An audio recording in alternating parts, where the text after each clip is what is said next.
Right. ఇప్పుడు ఇది ఎలాంటి టర్న్ తీసుకోబోతోందండి? ఎందుకంటే 2 డిమాండ్లు ప్రధానంగా మొదలుపెట్టారు. ఒకటి పార్లమెంట్‌లో చర్చ జరగాలి. దానికి ఎలాగో ప్రభుత్వం జరుపుతామని అంటుంది. ధర్మేంద్ర ప్రధాన్ రాజీనామాతో పాటు అమిత్ షా రాజీనామా. అంటే కనిపించాడు వెనకాల ఆయన కూడా రాజీనామా చేయిస్తే ఒక పని అయిపోతుంది కదా. అంటే అంత తేలిగ్గా కనిపిస్తుంది వీళ్ళకి ప్రభుత్వం, లేకపోతే వీళ్ళ వెనకాల ఇన్ని సంఘ విద్రోహ శక్తులు వచ్చి జమ అయినాయి, డీప్ స్టేట్ స్పాన్సర్ చేసిన ఏజెన్సీస్ అన్నీ వచ్చి ఇక్కడ పనిచేస్తున్నాయి అనేది ఎస్టాబ్లిష్ అవుతూ వస్తుంది. మీరు కనుక చూస్తే డిజిటల్ మీడియాలో ఒక్కొక్క ఎవిడెన్స్, ఒకడు వస్తాడు నోటికి వచ్చినట్టు తిడతాడు, ప్రధానమంత్రిని కాల్ చేస్తున్నట్టు, ఇంకోటి వస్తాడు వాళ్ళందరికీ సీట్లు ఎలా వచ్చినాయి నీటిలో రాసిన వాళ్ళందరికీ మాకు తెలుసు మోడీ గారితో ఏదో పెట్టుకున్నారు అందువల్ల వచ్చినాయి. ఏంటి మాటలు? అంటే ఇలా ఈ మాటల వెనక ధైర్యం వీళ్ళది కాదు, ఖచ్చితంగా వీళ్ళని స్పాన్సర్ చేస్తున్న ఏజెన్సీస్ది. వీళ్ళ ఈ రాకెట్ని బస్ చేయదా గవర్నమెంట్ ఆఫ్ ఇండియా? కరెక్టే. ఇందులో కొంచెం ఇష్యూస్ ఉన్నాయి. ఒకటి పొలిటికల్, అంటే బేసికలీ డెమోక్రసీలో మన ప్రజాస్వామ్యంలో మేజర్గా ఏముంటుందండి, రాజకీయ ప్రక్రియ ద్వారానే ఏదైనా సరే సాధ్యపడతాయి, అంతే కదా. రాజకీయ వాతావరణాన్ని బిల్డ్ చేయడానికి ఇవన్నీ పనిచేస్తాయేమో కానీ అల్టిమేట్లీ ఎలక్షన్లు, ఓట్లు, నినాదాలు, విధానాలు అండ్ మేనిఫెస్టోలు, ఎజెండా చెప్పడము, వీటిని బేస్ చేసుకునే డెమోక్రసీ నడిచేది. సో ఇవన్నీ ఉద్యమాలు అనేది ఒక రకంగా చెప్పాలంటే ఒక కాన్సెన్సస్ బిల్డ్ చేయడానికి పనిచేస్తాయి, అంతే. ఒక వాతావరణం బిల్డ్ చేయడానికి పనిచేస్తాయి. ఇలాంటి వాతావరణాలు అనేక సార్లు క్రియేట్ చేసే ప్రయత్నం చేశారు, అనేక సార్లు చతికిలబడ్డారు, అది వేరే విషయం. ఇక్కడ గొడవ ఏంటంటే ఇప్పుడు జరుగుతున్నది ఏంటంటే ఇంతకుముందు ఇంతగా ప్రొవోకేషన్ జరిగేది కాదు, ఇప్పుడు ప్రొవోక్ చేస్తున్నారు. నేను కొంతమంది బీజేపీ అనే కాదు, పార్లమెంట్లో ఎంపీలతో కొంతమందితో మాట్లాడాను. బీజేపీ ఎంపీలు కావచ్చు, ఈవెన్ వైసీపీ ఎంపీలు, తెలుగుదేశం ఎంపీలు, ఇట్లాంటి వాళ్ళు కూడా చెప్తూ ఉంటారు. టీఆర్ఎస్ వాళ్ళు, మన తెలుగు రాష్ట్రాల్లో ఉన్నటువంటి ఎంపీలు వాళ్ళు చెప్తూ ఉంటారు. యాక్చువల్లీ నిజంగా మాట్లాడితే ఎలాంటి పరిస్థితి ఉందంటే పార్లమెంట్లో రాహుల్ గాంధీ లేదంటే అపోజిషన్ పార్టీలకు సంబంధించి, ముఖ్యంగా టీఎంసీకి సంబంధించిన ఎంపీలు కొంతమంది, సమాజ్వాదీ పార్టీల ఎంపీలు కొంతమంది, కాంగ్రెస్ సంబంధించిన కొంతమంది ఎంపీలు, వీళ్ళందరినీ పోగేసుకొని రాహుల్ గాంధీ ఆ పార్లమెంట్ సెషన్స్లో ఏం చేస్తున్నాడంటే రోజంతా ఇంకా మీరు చూసారు కదా, మెట్ల మీద కూర్చుంటాడు, టీ తెప్పించుకొని తాగుతాడు. ఇంకెవరో నిన్ననే వచ్చింది తెలుసా, నిన్న ఒక విజువల్ వచ్చింది, అసలు ఏంటో అర్థం కాకుండా ఉంది. నిన్న ఒక విజువల్ ఏంటంటే అండి, ఒక మినిస్టర్ ఎవరో ఎంబోఎస్ అనుకుంటారు, మీడియాతో మాట్లాడుతున్నారు. బైట్స్ ఇస్తారు కదా, నార్మల్గా బయట ఇస్తున్నాడు ఆయన. బయట ఇస్తుంటే వెనకాల నుంచి సడన్గా వచ్చి రాహుల్ గాంధీ వచ్చి నిలబడతాడు, మాట్లాడండి అంటాడు. అదో విజువల్ వచ్చింది. యాక్చువల్లీ ఇది అంటే నిజంగా అంటే మీ స్థాయికి తగ్గట్టుగా మీరు బిహేవ్ చేయాలి. మీరు లీడర్ ఆఫ్ అపోజిషన్ అండ్ మీరు నిజంగా చెప్పాలనుకుంటే దానికి తగ్గట్టుగా ఒక విధానం స్థాయి అది. అండ్ ఆయన మెట్ల మీద నిల్చొని ఆయన ప్రొటెస్ట్ చేస్తారు. ఇక్కడ నుంచి వెళ్ళే ఎంపీలు ఎవరో ఒకరు ఉంటారు కదా, వెళ్తూ ఉంటే ఏదో మాట్లాడతాడు, హెక్కల్ చేస్తాడు. ఒక సిక్ ఎంపీ వస్తే ట్రైటర్ అన్నాడు. ధర్మేంద్ర ప్రధాన్ గారు పక్కన వెళ్తుంటే నేను మాడుతుంటే ఫోన్ చూసుకుంటూ వెళ్తున్నాడు. ఆయన వెళ్తున్నాడు. అవును, మాడుతున్నాను. అంటే ఏం చేస్తున్నారు ఇది అంటే, కాలేజీలో పిల్లలు వీళ్ళు ఉంటారు, ర్యాగింగ్ చేసే పిల్లలు ఉంటారు చూసారా, పార్లమెంట్ ని ర్యాగింగ్ అడ్డాగా చేశారని నేను చెప్పేది కాదు. కొంతమంది ఎంపీలు డైరెక్ట్ గా నాతో అంటే స్పష్టంగా వాళ్ళు ఆఫ్లైన్ చెప్తున్న మాటలు ఇవి. అంటే వాళ్ళకి ఎట్లా ఉందంటే పరిస్థితి, ఒక 30-40 మంది ఎంపీలు ఉంటారు. వాళ్ళు ఏంటంటే ఏదైనా సరే అంటే వీళ్ళు ఇందులో ఏం చేస్తారు, మళ్ళీ అందులో మహిళలు ఉంటారు పేరిట. ఇదంతా ఒక మోడస్ ఆపరెండి, పదే చెప్తున్నాను, మోడస్ ఆపరెండి. ఇది ఒక పద్ధతిగా ప్రణాళికాబద్ధంగా జరుగుతున్నటువంటి ప్రక్రియ. ఇదేంటంటే ఫస్ట్ ముందట చిన్నపిల్లల్ని ఆడవాళ్ళని పెట్టేవాళ్ళు కాశ్మీర్లో స్టోన్ పెల్టింగ్ జరిగేటప్పుడు, వెనకాల నుంచి స్టోన్ పెల్టింగ్ జరుగుతూ ఉంటది. అటువైపు పోలీసులు లేదా భద్రతా బలగాలు ఉంటాయి, వాళ్ళు దాడి చేద్దామంటే ముందట ఆడవాళ్ళు ఉంటారు. ఎగ్జాక్ట్ గా హమాస్ మోడస్ ఆపరెండి ఇది.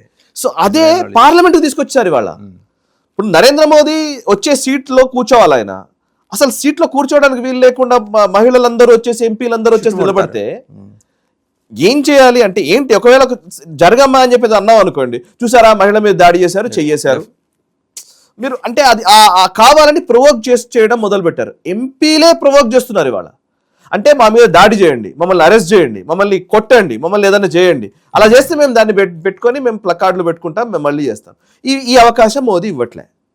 సో అదే స్టూడెంట్స్ రూపంలోకి వస్తే జరుగుతుంది. అదే స్టూడెంట్స్ రూపంలో కూడా బయటకు వస్తాం, మేము నిరసనలు తెలుపుతాం, మేము కావాలని తిడతాం, దూషిస్తాం. మీరు ప్లకార్డులు ఉన్నాయండి అక్కడ, నేను కాక్రోచ్ పార్టీకి సంబంధించిన ప్లకార్డులు చూస్తే ఎంత దారుణమైన ప్లకార్డ్స్ అంటే అవి మోదీని దూషిస్తూ ఆయనకు లిప్స్టిక్ లేసి కార్టూన్లు పెట్టారు. అంటే మనుషులు అంటే ఎంత వికృతమైనటువంటి కార్టూన్స్ వేస్తున్నారో మనకు తెలుసు అందులో చూస్తూ ఉంటే. దానికి పేరేంటి, ఫ్రీడమ్ ఆఫ్ ఎక్స్ప్రెషన్. నువ్వు అడిగావనుకో ఫ్రీడమ్ ఆఫ్ ఎక్స్ప్రెషన్. మా ఇష్టం. నేను ఇప్పుడు సేమ్ ప్రశ్న ఇప్పుడు మనం వీటిలోనే మొన్ననే Rahul Gandhi last parliament sessions జరుగుతున్న టైంలోనే కదా, బడ్జెట్ సెషన్స్ జరుగుతున్నప్పుడే కదా జనరల్ నరవానే పేరు తీసుకున్నారు కదా. అప్పుడేం మాట్లాడాడు, ఇగో బుక్ వచ్చింది నాకని బుక్ చూపించుకుంటూ అదే చేశాడు. నిజంగా బుక్ ఉందా? దాని గురించి ఎవరు అడగాలి ప్రశ్న? దానిపైన అట్టు ఉంది అంతే, అట్టు ఉందంతే. నిజంగా బుక్ వచ్చిందా? బుక్ ప్రింట్ అయిందా? జనరల్ నరవానే ఇచ్చిన స్టేట్మెంట్ మనకు తెలియదా? మీరు ఆర్మీ చీఫ్ గురించి మాట్లాడారు, ఆర్మీ చీఫ్ గురించి మాట్లాడారు కదా, మీరు ఏమంటారు అంటే మీరు గోధుమ మీది అంటాడు. అంతే, ఇంకా సింపుల్. నేను వినను, నాది నేను హిట్ అండ్ రన్ అనమాట. హిట్ చేస్తుంటాను వెళ్ళిపోతూ ఉంటాను, హిట్ చేస్తుంటాను వెళ్ళిపోతుంటాను. నేను మళ్ళీ ఎవరికి సమాధానం చెప్పాను. ఇది రాహుల్ గాంధీ వైఖరి. ఇదే వైఖరి కింద కూడా జరుగుతోంది. కింద కూడా అందరూ ఇదే పని. ఇప్పుడు మనం ఇన్ని మాట్లాడతాం కదా, మీరు గోధుమ మీదే అనేస్తాడు వాడు. అరే బాబు నువ్వు చెప్పరా, రీజన్ చెప్పరా, ఏంటి పర్టికులర్ నీట్ విషయంలో నీకేం తెలుసు చెప్పన్నావు అనుకోండి. లేదు నాకు తెలియదు అంటారా, మీరు నేను దేశద్రోహినా, నేను అదా, నేను ఇదా, వాడు మళ్ళీ రివర్స్. సో లిటరల్లీ మనం ఇదేంటంటే ఇది హిట్ అండ్ రన్ యాక్టివిటీ జరుగుతోంది. ఈ హిట్ అండ్ రన్ యాక్టివిటీని హ్యాండిల్ చేయడంలో నరేంద్ర మోదీ అయినా ఇంకో ప్రభుత్వమైనా ఇది కొంచెం ఇబ్బందికరమే. అంటే ఇది ప్రజాస్వామ్య దేశంలో ఒక బాధ్యత కలిగినటువంటి వ్యక్తులు, ఆ గౌరవప్రదమైనటువంటి స్థానాల్లో ఉన్న వాళ్ళు దాని గౌరవానికి భంగం కలిగించే విధంగా వ్యాఖ్యలు చేస్తూ ఉంటే ఎలా మాట్లాడతాం? ఇది అసలు ప్రాబ్లం. ఆయన రాహుల్ గాంధీ నువ్వు ఎందుకు కన్నుగొట్టావు పార్లమెంట్లో కూర్చొని అడిగావు అనుకోండి, దానికి సమాధానం చెప్పడు ఆయన. మీరు రఫేల్లో అవినీతి జరిగిందన్నారు కదా, ప్రూవ్ చేయండి, లెటర్ చూపించండి అన్నావు అనుకోండి, మీరు బీజేపీ మీడియా కదా అంటాడు. సిఏఏ ముస్లింలకు వ్యతిరేకం అన్నావు కదా, ఎలా ముస్లింలకు వ్యతిరేకమో చెప్పు. ఈ దేశంలోని ముస్లింలకు ఒక్కరికైనా కానీ వాళ్ళకు ఈ సిఏఏ వల్ల పౌరసత్వం పోతుందా చెప్పు, సమాధానం చెప్పారంటే లేదు, దానికి సమాధానం ఉండదు.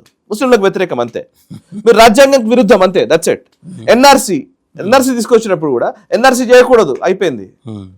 కాస్ట్ సెన్సెస్ అన్నారు, రాహుల్ గాంధీ కాస్ట్ సెన్సెస్ చేద్దాం అన్నాడు. కాస్ట్ సెన్సెస్ ప్రభుత్వమే చేస్తోంది. ఇప్పుడు సెన్సెస్ లో కాస్ట్ని పెట్టారు కదా. అంటే నేను ఎక్కడ మీ మాట వినట్లేదు, ఎక్కడ అకౌంటబిలిటీ లేదు. Please explain. సర్జికల్ స్ట్రైక్స్ జరిగాయి, ప్రూఫ్ ఏది అన్నావు. సర్జికల్ స్ట్రైక్స్ అప్పుడు ప్రూఫ్ చూపించలేకపోయారేమో, మన నిజంగా విజువల్స్ తీసుకోలేకపోయారు. మన ఆర్మీ చెప్పిన మాట వింటారు అని ఈ దేశం అనుకుంది, ఒప్పుకుంటారు అనుకున్నారు. నెక్స్ట్ బాలాకోట్ స్ట్రైక్స్ వచ్చేసరికి విజువల్ చూపించారు. విజువల్ చూపిస్తే అవన్నీ ఫేక్ వీడియోస్ అన్నావు. ఆపరేషన్ సింధూర్కి వచ్చేసరికి ఇంకాస్త ప్రిసైజ్డ్ విజువల్స్ చూపించారు, మరింత ఫేక్. అంటే ఒక ఎక్స్ట్రీమ్ ఒకటి ఉంటది కదా, ఏ స్థాయికి పోయి మాట్లాడతావు అనేది ఉండాలి కదా సార్.